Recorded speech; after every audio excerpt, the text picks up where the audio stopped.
Hi மக்களே! Welcome to PKM Lakshmi channel. இப்போ ஒரே சர்ச்சையா இருக்குது. நாய் வளர்க்கலாமா? வேண்டாமா? தெரு நாய்களெல்லாம் வந்து பிடிச்சி உள்ளே போட்டுட்டு இருக்கிறதுனால வந்து நாய்கள் மேலே நிறைய பேர் வெறுப்பும் காமிக்கிறாங்க. அதே நேரம் பாசமும் காமிக்கிறாங்க. நாய்கள் வளர்க்குறது தவறு கிடையாது.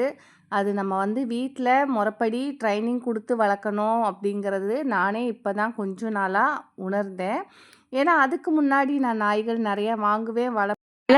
அதுக்கப்புறம் பார்த்தீங்கன்னா, அது அங்கங்கே சிச்சு போய் வைக்கும். அதெல்லாம் எனக்கு அள்ளுறது கஷ்டம். குளிக்கும்போது அது ஒரு மாதிரி அந்த பேன் மாதிரி வரும் இல்லையா? உண்ணி அதெல்லாம் பார்த்து எனக்கு ரொம்பவே கஷ்டமா இருந்தது. அதனால் வளர்த்தி வளர்த்தி இது வரைக்குமே ஏகப்பட்ட நாய்ங்க. Dobermann வளர்த்துருக்கேன், Alsatian வளர்த்துருக்கேன். அதுக்கப்புறம் நிறைய நாய்கள் அது ஒரு திட்டக்கட்ட 7, 8 லேப் வளர்த்துருக்கேன். 7, 8 ப்ரீடுக்கிட்ட வளர்த்தி வளர்த்தி நான் சும்மாவே கொடுத்துருவேன். இந்த வாட்டி அது மாதிரி ஆகக்கூடாது. நம்ம வந்து ப்ராப்பராக வளர்க்கணும் அப்படிங்கிறதுனால ரொம்ப தேடி என்ன நாய் வளர்த்தா நமக்கு பெஸ்ட்டாக இருக்கும், நம்ம வந்து கரெக்டாக ப்ரொடெக்ட் பண்ணும், நம்ம பேச்சை எப்படி கரெக்டாக கேட்கும் அப்படின்னு செலக்ட் பண்ணி வாங்கினோம். முதல்ல வந்து பார்த்திங்கன்னா இது ராஜபாளையம். இது வந்து பார்த்திங்கன்னா சரி வாங்கும்போது இது ஒன்றா வாங்கக்கூடாது, பொண்ணும் ஆணும் வாங்கினோம்னாக்க நமக்கு வந்து பின்னாடி குட்டி போட்டுச்சுன்னா சேல் பண்ணிக்கலாம் அப்படிங்கிற ஒரு ஐடியாவில் தான் வாங்கணும்னு போனோம். ஆனால் பார்த்திங்கனாக்கா பொண்ணு வந்து எனக்கு கிடைக்கல. சரி ஓகே இது மட்டும் வாங்குவோன்னு இதுதான் ஃபஸ்ட்டு நான் வாங்கியிருக்கேன். இது பண்ணுற சேட்டையும் துருன்னு இருக்கிறத பார்த்து திரும்பவுமே நம்ம இன்னும் ஒரு 2, 3 நாய் வாங்கலாம் அப்படிங்கிற ஒரு ஆசை வந்தது.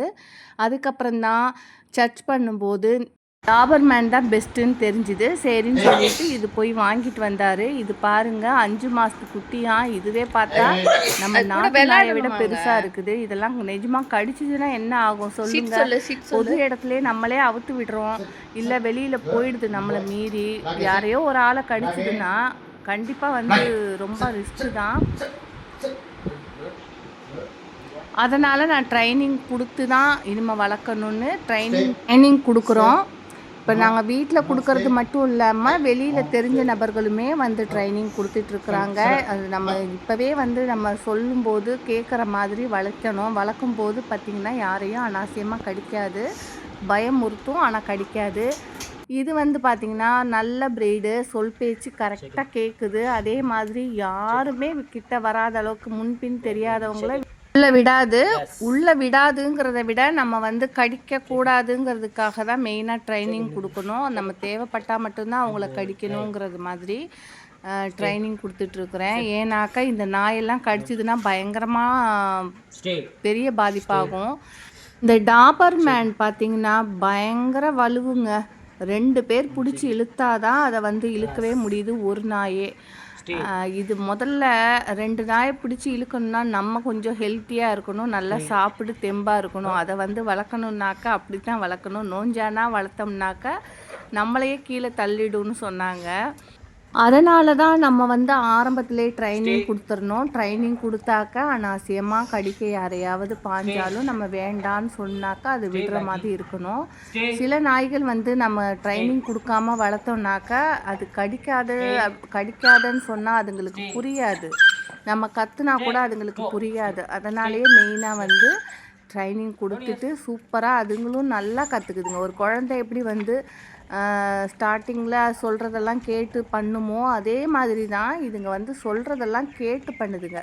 நாய்கள் வந்து தெருவில் இருக்கிறதுனால இப்போ நானே சமீபத்தில் இப்போ ஒரு 1 மந்த்துக்கு முன்னாடி எங்கள் வீட்டுக்கு ஆப்போசிட்டில் ஒரு குழந்தை விளாண்டுட்டு இருந்தது. பக்கத்துலேயே கொஞ்சம் தள்ளி அவங்க பாட்டியும் அந்த தெருவில் இருக்கிற ஒரு 4 பேருமே சேர்ந்து நின்று பேசிக்கிட்டு தான் இருக்காங்க. பேசிக்கிட்டு இருக்கும்போதே இந்த குழந்தை கொஞ்சம் தள்ளி அவங்க பாட்டியை விட்டு ஒரு 4 அடி தள்ளி தான் போய் அதில் நின்றுக்கிட்டு ஏதோ ஒரு பால் வச்சு விளாண்டுட்டு இருந்தது. அப்போ ஒரு நாய், அதாவது 5, 6 நாய் அதில் இருக்குது. எல்லாமே வேடிக்கை தான் பார்த்துக்கிட்டு இருந்ததுங்க, குலைச்சிதுங்க. அதுக்கப்புறம் பார்த்திங்கன்னா ஒரு நாய் வந்து அந்த குழந்தையோட ட்ரெஸ்ஸை பிடிச்சி கவ்வ போச்சு. மீதி எல்லா நாயுமே அதை பார்த்து அந்த குழந்தைய கடிக்க போனாங்க. கடிக்க போய் அவங்க பாட்டி கல்ல கொண்டு வீசி எப்படியோ டக்குன்னு தூக்கிட்டாங்க. இல்லைன்னா கண்டிப்பாக கடிச்சிருக்குங்க எல்லா நாயும். ஏன்னா நாய்கள் நிறையா தான் பெருகி இருக்குது. ஓரளவு கண்ட்ரோல் பண்ணால் தான் நல்லாயிருக்கும். அதுக்காக நாய்களே வளர்க்க வேண்டாம்லாம் கிடையாது. நமக்கு பிடிச்சிருக்கு. உங்களுக்கு ஸ்ட்ரீட் டாக்கை விட வீட்டிலேயே ஒரு டாக் நல்ல டாக்காக வளர்த்துக்கோங்க, டாக் லவராக இருந்தீங்கனாக்க.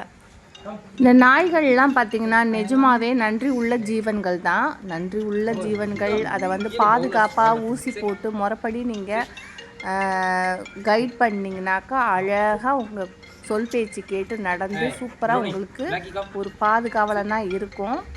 அதை கொஞ்சம் நம்ம ஏனோ தானோன்னு வளர்த்தோம்னாக்கா கண்டிப்பாக அதால் உங்களுக்கு ஒரு யூஸுமே இருக்காது. ஆனால் என்ன முன்ன பின்ன தெரியாதவங்க வந்தாலும் சரி, சொந்தக்காரங்க வந்தாலும் சரி, அது கடிக்க போகும். அதனால வந்து ட்ரைனிங்கு மெயினாக கொடுங்க. கண்டிப்பாக ட்ரைனிங் கொடுத்து முறைப்படி வளர்த்திங்கன்னா அது உங்களுக்கு சேஃப்டி. ஒரு 4 ஆள் பாடி கார்டு இருக்கிற அளவுக்கு வந்து ஒரு 4 நாய்கள் வளர்க்கலாம். கண்டிப்பாக அது வந்து ஒர்த்து தான். கண்டிப்பாக நாய்கள் வளர்க்கணும். ஆனால் முறைப்படி வளங்க. ஊசி அதுக்கான தடுப்பூசி கரெக்டாக ப்ராப்பராக போட்டுட்டு நீங்கள் வளங்க. எதை வச்சு சொல்கிறேன்னா, எங்கள் வீட்டுக்காருக்கும் என் பொண்ணுக்கும் தான் நாய்கள் வளர்க்கணுன்னு ஆசை. எனக்கு பெருசாக இன்ட்ரெஸ்டே கிடையாது. நாய்கள் மேலே எனக்கு வெறுப்பும் கிடையாது. அதே மாதிரி அதை வந்து ரொம்பவும் கொஞ்சவும் மாட்டேன். சாப்பாடு வைப்பேன். அதை வந்து குளிக்க வைக்கணும்னா கொஞ்சம் சிரமப்படுவேன். ஏன்னா அதுங்க வந்து கடிச்சிடுமோங்கிற ஒரு பயத்தினால.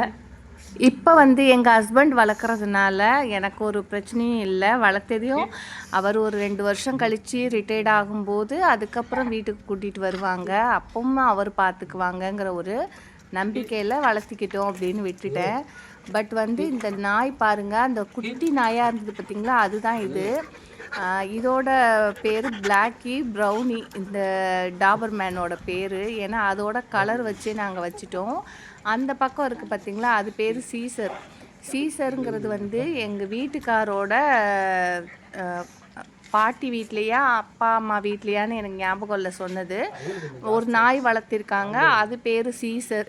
அதனால் நாங்கள் ஒரு சீசர்னு முதல்ல ஒரு பொமேரியன் நாய் தான் வளர்த்தோம். அதை ஒருத்தங்க கிட்ட கொடுத்துட்டோம். அதுக்கப்புறம் சரி இது வேண்டாம் அப்படின்னு சொல்லிட்டு விட்டுட்டோம். அதுக்கப்புறம் இப்போ இந்த ஒயிட்டு வரும்போது அவருக்கு எங்கள் வீட்டுக்காரர் சீசர்னு பேர் வைக்கணும்னு சீசர்னு பேர் வச்சு கூப்பிட்றாங்க. இதுவுமே சீசர்னாக்கா அவ்வளோ ஒரு துணியமாக கேட்குதுங்க. வானா வருது, போனால் போகுது, உட்காருனா உட்காருது, படுத்துக்கோனா படுத்துக்குது, கை வந்து கொடு அப்படின்னா கொடுக்குது. ஃபுட்டு வச்சுட்டு சாப்பிடாத அப்படின்னு சொன்னோம்னாலும் அது சாப்பிட்றது கிடையாது. சாப்பிடுன்னு சொன்னால் தான் சாப்பிடுது. அந்தளவு ட்ரைனிங் பண்ணி வச்சுருக்குறாங்க. அதை நினச்சி எனக்கு ரொம்பவே ஹாப்பியாக இருக்குது. இதுக்கு மேலே வந்து நம்ம பெருசாக வந்து சுற்றி போனாக்கா அள்ளி போடணுங்கிற அவசியம் இல்லை. ஏன்னா நம்ம அவங்களே வந்து ட்ரைனிங் கொடுத்துட்றாங்க இல்லையா. அப்போ வந்து நம்ம வீடு நாஸ்தி ஆகாது, நமக்கும் அந்த ஒரு அருவருப்பு இருக்காது. அதனால் ஓகே, எனக்கு இந்த வாட்டி நாய் வளர்க்கும் போது ப்ராப்பராக வளர்த்ததுனால ரொம்பவே ஹாப்பியாக இருந்தேன். அதுவுமே நல்லா ஒரு 2 ஆள் சாப்பாடு ஒரே நேரமாக தான் சாப்பிடுது. நல்லா ரேஷன் அரிசியில் அந்த கோழி தலை, கோழி கால் இதெல்லாம் வாங்கிட்டு வந்து அதோட மிக்ஸ் பண்ணி போடுறாங்க. நல்லா சூப்பராக அது ஒரு மூட்டை 50 கிலோ மூட்டை வாங்கினோன்னாக்கா இதுங்களுக்கு வந்து 1 மாதம் கூட இதுங்களுக்கு தாக்கு பிடிக்காது. ஓகே, எல்லோரும் நாய் வளங்க. பாய் மக்களே.